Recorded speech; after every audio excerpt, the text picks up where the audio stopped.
I've been thinking recently, what makes anime characters and fictional characters so amazing, and why do we aspire to be like a lot of them? Like, for example, Sung Jinwoo from Solo Leveling.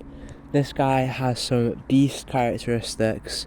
He is so what's the word? Humble. He is powerful. He is considerate. He has all these wonderful qualities, and on screen it feels like almost his presence is comforting to him. He doesn't feel the need to comply to any norms or standards, and he feels wholly himself.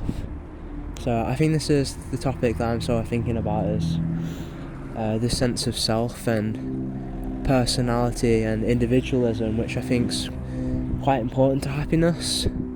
You know, I think we define ourselves by a certain set of standards, and oftentimes when we feel like they've been attacked or misaligned, I feel like that can have a big hit to our sense of self and our happiness, because I feel like they're quite deeply interconnected. So really what I'm getting at is, I think it's important to have that sense of listening to your heart, to be, where possible, open and express yourself how you feel you need to. And I saw a video earlier about don't think, just do action. And I think this should be executed where safe and where possible, because sadly there's a lot of non-acceptance in some places. But I think where possible you should always try and express yourself, trying new things, just playing into your child instincts and curiosity. For example, you know, I want to try that. Will that work? Well, I won't know until I try it. So I think it's always best to just try things. And, you know, if you're someone like me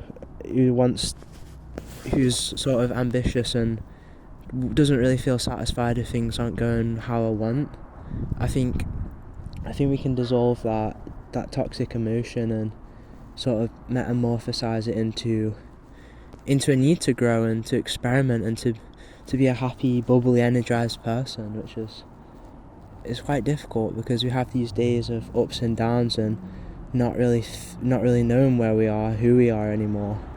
And I think it's important to have that standard of sort of trusting ourselves, of leaning into experimentation for action, and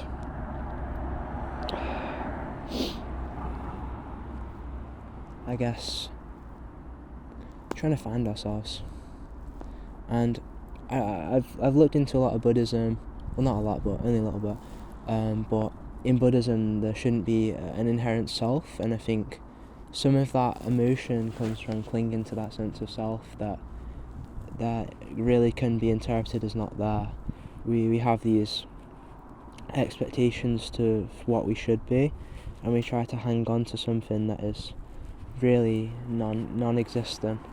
So I think in admiration of that changing, ever-flowing state, we should always be willing to try and experiment new things, to take on new ideas, new thought patterns, new actions, and recognise that ourselves and everyone is in a dynamic state of ever changing. So yeah.